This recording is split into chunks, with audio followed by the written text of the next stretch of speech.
Oh my God, no, no, no, no. Police say this was the site of a gathering after midnight that ended in violence. GSO tells us that 4 people were shot. This tape, whichever one it's gonna be, I got one more. And it's over, I'm going to find my peace. On February 18th, 2026, tragedy struck. Jacksonville rapper Lil Poppa was found dead in Atlanta at just 25 years old. What's even crazier, he predicted it in his own lyrics, saying, "Pac died at 25, Biggie died at 24, and it made me nervous. I just turned the same age a couple days ago."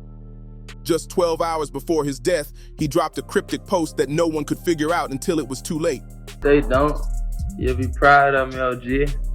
Woke up, read me a Bible verse, got some breakfast in my system, talked to God about it. You know what I'm saying? And he laid it on me. I got one more album, EP, mixtape, whichever one it's gonna be, I got one more. And it's over, I'm going to find my peace. Lil Poppa was CMG's rising star under Yo Gotti's label, pulling in millions of streams every month. But behind all that shine, he carried a pain most couldn't even imagine. This was the same Jacksonville rapper who made it out when his homies didn't, turning trauma into truth with songs like Purple Hearts, one of the realest pain tracks ever made. His death shook hip-hop to its core and made everyone see the red flags we missed. To understand his final hours, we gotta rewind to March 18th, 2000, when Denarius Michael Willer was born in Jacksonville, Florida, a city built on pain, struggle, and real rap. Oh my God, no, no, no, no, no, serious, no, oh my God, oh my God. Lil Poppa's mom tried hard to keep him out of trouble, so she made him go to church early on, and that's where his love for music was born. He started rapping at just 6 years old, writing Christian rhymes to perform every Thursday. His big brother, Chi-Chi, was already in the rap scene and took him under his wing, showing him how to turn words into fire. What made Poppa stand out was how natural he was, like music ran through his veins.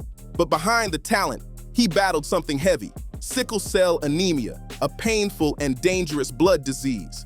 Some days, the pain had him stuck in bed, but instead of giving up, he turned that struggle into motivation. He built a tiny studio in his grandma's closet, just a cheap mic from Radio Shack, a computer, and headphones, and started recording from that little space, creating the sound that would later define him. His mom said he was the 4th of 7 kids, the one most drawn to music. She knew from day one, Lil Poppa was different. Lil Poppa wanted his own studio so bad that one day he cleared out his mom's closet and told his sister to grab him a tripod and whatever gear she could find. That little closet became his studio, and from there, he never looked back. By just 14, he dropped his first music video, and within a few years, he was flooding the streets with singles and mixtapes, building his name in Jacksonville. But in a city like that, the streets always pull you in. As Poppa got older, his lyrics turned darker, reflecting the real chaos around him. He wasn't just rapping about the struggle, he was living it. Poppa, his brother Chi-Chi, and their crew formed Cut Circle, calling it a music group. But police saw it as a violent street gang tied to Jacksonville's east side. Their main rivals were a crew called Head First, and the beef between them got deadly fast. In 2015, Cut Circle even emailed Action News Jax saying, "Cut Circle Records is not a gang. We're building programs to help kids with homework and life decisions to keep them out of prison." Was Cut Circle a gang? Officially, no. It was just a crew of guys chasing rap dreams. But the violence around them told a different story. That same week, they sent that email saying they weren't a gang. One of their own, Big Desi, was shot and killed. Bishop Harry Williams of In the Word International Church on Sparing Street is calling on partygoers and DJs to help spare attendees from the violence. And don't be afraid to tell somebody, if they see something, don't be afraid. Tell them, hey, man, look, I see you got that gun on your side. Put it in the car, man. You know what I mean? Let's just talk. Let's hang out, have a good time. Make it home to our families. Anyone with any information is being asked to contact the Jacksonville Sheriff's Office.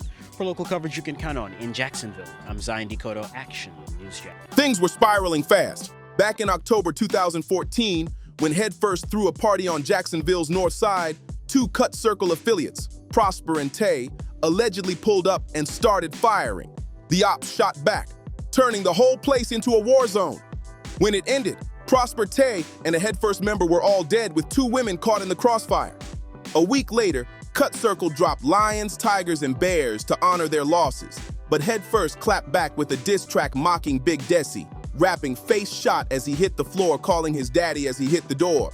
Soon after, Big Desi was killed, and though no one was charged, everyone said Head First did it. 2 days later, Linford Smith and Charles Eunice were murdered, allegedly Cut Circle's revenge. Then, in 2017, a Head First affiliate named Lil Rap was gunned down in his car, rumored to be another get back for Big Desi. This was the chaos Lil Poppa had to survive while trying to make it big.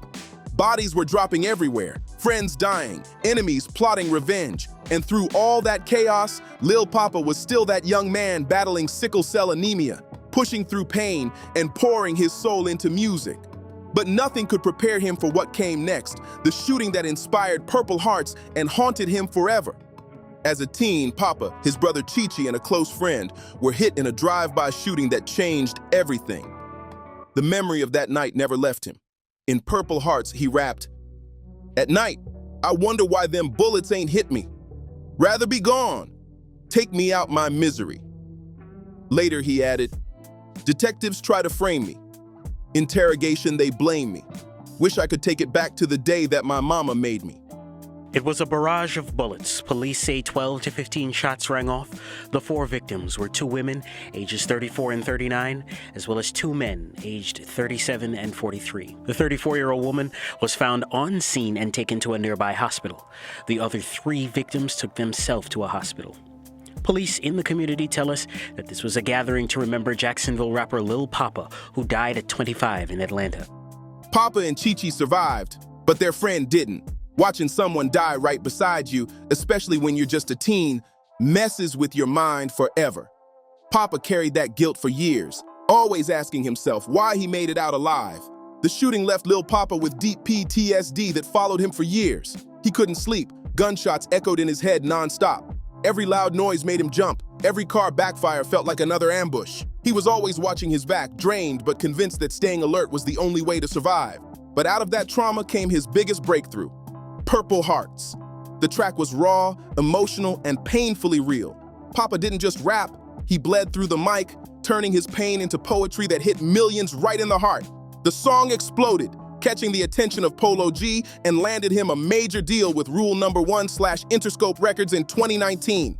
Still, fame came with a heavy price. Every time fans begged for Purple Hearts, he had to relive the night that broke him, watching his friend die and wishing he could have traded places. That pain never left. On top of that, Poppa got tangled in new beefs across Jacksonville, especially with Leo, who'd soon rise as one of the city's biggest names. Back in the day, Lil Poppa and Leo were actually cool. They even made music together and showed each other love. But that all changed fast. Rumors say it started when fans began comparing them online, and Leo commented that he was better. Next thing you know, the 2 rappers got into a fistfight at Foot Locker. Leo later gave mixed stories about it. In a 2021 Say Cheese TV interview, he claimed Poppa had been sneak dissing him in songs. But weeks later on Cam Capone News, he said Poppa saw him at the mall and started acting disrespectful. Either way, it went down, and part of the fight was caught on video showing Leo and his 2 homies jumping Poppa and his boy. Nobody was seriously hurt, but the tension exploded after that. By August 2018, Leo dropped a remix dissing Ace, Quando Rondo, and Lil Poppa, even referencing Ace's dead brother. Poppa fired back with his own track, but things turned ugly when he started taunting Leo's late brother 8Ball on IG Live and in songs like No Issues. Leo struck back, dissing Poppa's homie Corbin Johnson, who was kidnapped and found murdered. A year later, the tension between Lil Poppa and Leo got even hotter. Word spread that Fulio had allegedly pulled up to one of Poppa's shows in Jacksonville to confront him, but Poppa didn't step outside to face him. The city was buzzing after that. Then in May 2021, Leo claimed the beef wasn't that deep, saying he wished the best for everyone since they all came from the same tough city where making it out was almost impossible. But even after that interview, Leo kept throwing shots. On tracks like List of Dead Ops, he called out Poppa and his people by name, keeping the tension alive. It wasn't until late 2021 that Leo said he was done dissing the dead, calling it childish. But by then, the damage was already done. The beef might have cooled down, but the scars stayed. But fame brought its own kind of pain. Poppa was now expected to tour non-stop, perform his most traumatic songs every night, and keep a smile for cameras while secretly battling depression, PTSD, and survivor's guilt. The pressure was brutal. I remember being a nice little kid, growing up singing and rapping inside the church, so yeah, I enjoyed it. I hate he's going. Robert Phelps, who attends First Baptist Church of Oakland down the street from the shooting, says this isn't normal for out east. Of course, like I said, I haven't seen anything like this. I heard anything like this happen in years. So yeah, definitely out of character. I mean, they always had gatherings every night. Around this same time, Poppa started seeing Rick Ross's daughter, and the two eventually had a child together. But that only added to his stress. Sources close to them claimed Ross wasn't exactly supportive of Papa, which made things even more complicated. Becoming a father should have been a blessing, but for someone fighting heavy mental battles, it felt like a massive weight. Poppa wanted to be there for his child, but deep down, he was still trying to heal himself. That pain bled through his music more than ever. When he dropped his album Almost Normal again in August 2025, even the title said it all. It showed he was fighting to feel human again. He wasn't normal, but he was trying his hardest to get there. The word again in Almost Normal again said so much. It hinted that Lil Poppa once felt normal, but lost that peace long ago, probably after the 2018 shooting that scarred him for life. Through 2025 and into 2026, he kept dropping music and growing his fan base, but every song carried the weight of his soul. Tracks like Pain All Gone, Happy Tears, and Mind Over Matter weren't just titles, they were windows into his mind. If you really listened, the signs were all there. One fan wrote, "If you actually listened to Lil Poppa music, he'd been so stressed out, I wish he would have kept going." Another said, "You understand what didn't have to be explained," meaning fans could feel his pain even when he didn't say it outright. They knew he was hurting, but nobody knew just how deep that pain went or that it would end this way. For months, Poppa's Instagram bio had read, "First we're born, next we suffer, then we die, the end." That wasn't just edgy rapper talk, it was his whole outlook on life. The way he ended it with exclamation marks made it even more haunting, like he'd accepted that fate completely. It wasn't a lyric, it wasn't a phase, it was his truth, on display for the world to see. Looking back now, it's chilling how clearly he spoke through his music and posts, almost predicting what was coming. Everything he wrote, every song he dropped, felt like a cry for help hidden in plain sight. Fans didn't realize it at the time, but Lil Poppa wasn't just creating pain music, he was living it, one verse at a time. In one of his most haunting lyrics, Lil Poppa rapped, "Pac died at 25, Biggie died at 24, and it made me nervous. I just turned the same age a couple days ago." That wasn't just another line. It was a chilling reflection of how deeply he thought about life and death. Papa was watching history repeat itself, studying how his idols were taken young, and realizing he just reached that same dangerous age. Born March 18th, 2000, he turned 25 in March 2025, and it clearly shook him to the core. That fear wasn't paranoia, it was a premonition. Poppa felt the clock ticking. On top of that, the pressure from fame was crushing him. Every night, he had to perform Purple Hearts, the hit that came from the most traumatic night of his life. Imagine standing under bright lights, rapping about watching your friend die, while fans cheer and sing along. He couldn't skip the song without disappointing fans, and he couldn't take a break from touring without risking his momentum. It became a cruel cycle. His pain was his paycheck. And behind the spotlight, his sickle cell anemia was making everything worse. The disease caused severe pain crises that could leave him bedridden for days, fighting just to move. Those physical battles only deepened his depression, and the depression made it harder to fight the illness. It was a vicious loop that wore him down from every angle. People close to Poppa said the combination of constant pain, exhaustion, and mental struggle had been eating at him for months. He was trying to hold it all together, career, fatherhood, and fame, but inside he was collapsing. His music was his therapy, but it also kept reopening every wound he had ever tried to heal. In the months leading up to his death, Lil Poppa had started isolating himself more and more.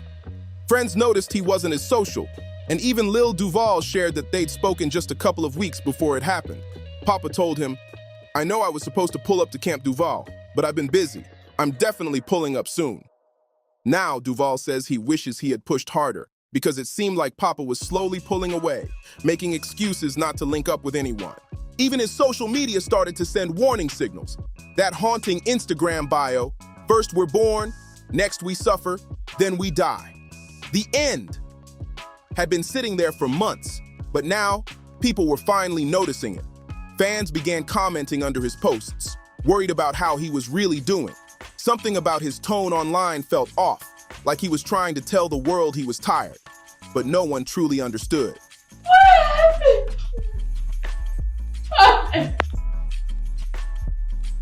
He's dead, bro. Like, he's dead. He's dead. Like, he's dead. Then came what would become his final Instagram story, where Poppa shared a Rod Wave post that hit too close to home. He highlighted the lyrics. Don't want to go to no club. No, I just want to chill. You know what happened? I know what happened. World never will. The first line screamed isolation. He didn't want to go out, didn't want the crowds, just wanted peace. But that second part, you know what happened? I know what happened. World never will, felt like a confession. It hinted he was carrying something heavy, something he couldn't say out loud. His fans would only realize later how serious those signs were. The posts, the lyrics, the silence, they were all pieces of a message hidden in plain sight. While the world saw a rising star, the people who knew him were watching someone quietly unravel under the weight of his own pain. The timing of that final post was everything. It went up just 12 to 24 hours before Lil Poppa was pronounced dead. That means it was likely one of the very last things he ever did. It's haunting to think about, but understanding his final 24 hours helps reveal how someone can look perfectly fine on the outside while silently planning their own goodbye. On the evening of February 17th, 2026, Poppa posted that Rod Wave story while riding in a car. The video's background looked like Atlanta, but no one's sure when he arrived or what brought him there. He was a Jacksonville native, yet he died in Fulton County, Georgia, and that detail raises chilling questions. Why was he in Atlanta? Was it for a CMG recording session, label business, a personal trip? Or did he go there intentionally? To be alone, away from the people who might have stopped him? For someone already struggling, distance can become dangerous. Being out of town meant his family and friends in Jacksonville couldn't check on him, couldn't sense that something was wrong, couldn't step in before it was too late. It's possible he chose Atlanta deliberately, to disappear quietly, to keep his pain private until the very end.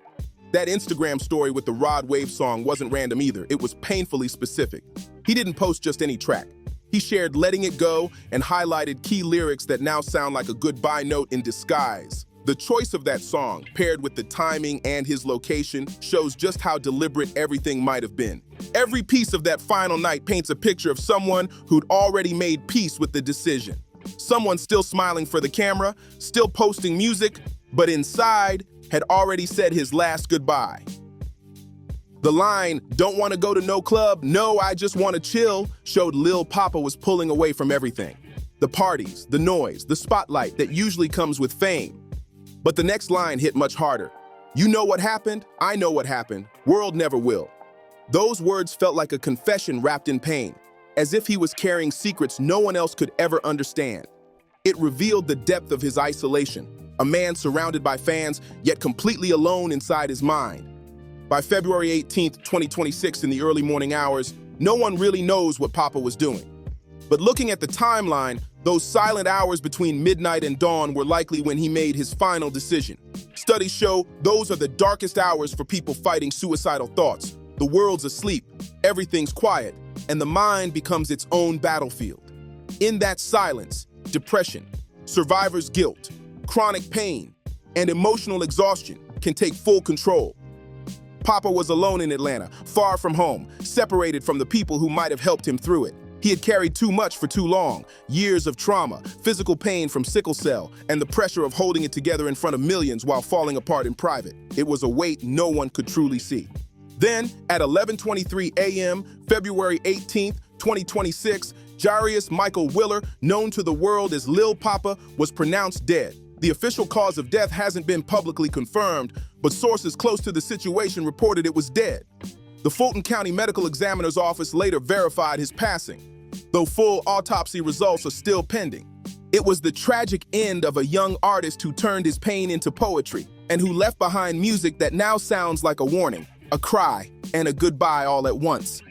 What we do know is heartbreaking. A 25-year-old man who had everything going for him, a booming music career, a child he loved, and millions of fans who connected with his songs, somehow believed the only way to stop his pain was to end his own life. I want to give a TIP Thug and Peace to Lil Poppa, man. Yeah, my little nigga right there, you know. Always supported me, looked up to me, man. Always came to Boosie, babe. Shot a little too. When news of Lil Poppa's death broke, it shook the entire hip-hop world to its core. Social media exploded with tributes, disbelief, and fans posting clips of their favorite songs, trying to process what had just happened. But what hit hardest was the realization that so many people had seen the warning signs. They just didn't realize how serious they were. Fans began combing through his old lyrics, interviews, and posts, connecting dots they hadn't noticed before. Every bar, every caption suddenly felt like a cry for help hiding in plain sight. One fan wrote, "Your music touched so many hearts, you understood what didn't have to be explained. We're born, we suffer, we die. Peace and paradise, Poppa."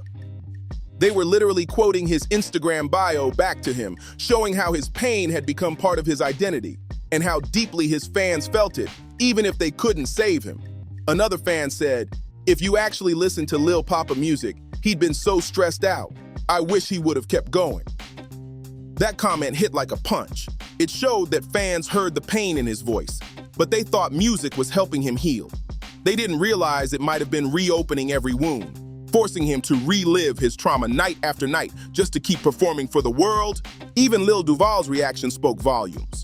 He'd seen the withdrawal firsthand, and now he was left wondering if he could have done more. For everyone who loved Lil Poppa, the tragedy wasn't just losing a rising star. It was realizing that the signs were there all along, but no one knew how close he really was to the edge. His influence echoes through today's new generation of rappers, artists who aren't afraid to open up about depression, anxiety, and heartbreak. Even though Lil Poppa couldn't save himself, he helped normalize conversations about PTSD and mental health in a culture that often hides pain behind pride. That's part of his legacy, the honesty that broke barriers.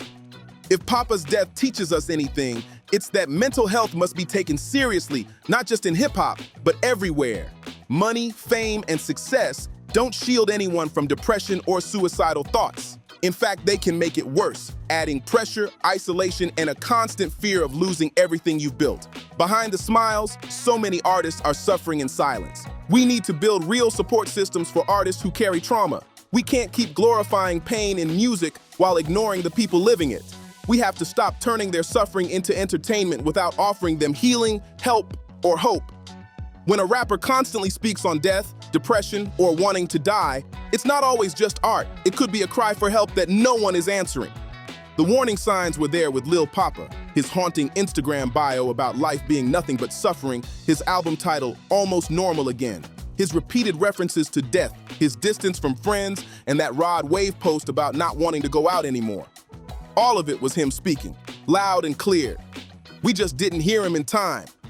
Lil Poppa's story will hopefully stand as a wake-up call, a reminder of the mental health crisis that's quietly tearing through hip-hop, and the urgent need to start treating artists like human beings, not just entertainers. Behind every verse, every hit song, there's a real person with real pain, and they deserve care, not just applause. Rest in peace to Denarius Michael Willer, known to the world as Lil Poppa. Your pain is finally over now, but your music and message will live forever. You turned struggle into art, and your words will keep inspiring millions to speak their truth and face their pain with courage. Jacksonville will never forget you. Hip-hop will never forget you. And the millions of fans you touched with your honesty, your emotion, and your authenticity, they'll carry your legacy forever. And to everyone listening, if you're struggling, please reach out for help. Your life has value, your story matters, and there are people who want to see you heal and rise again. If this story moved you, like, share, comment, and subscribe, not just to spread awareness, but to keep conversations about mental health and hip-hop alive. Let's make sure no more voices are lost in silence.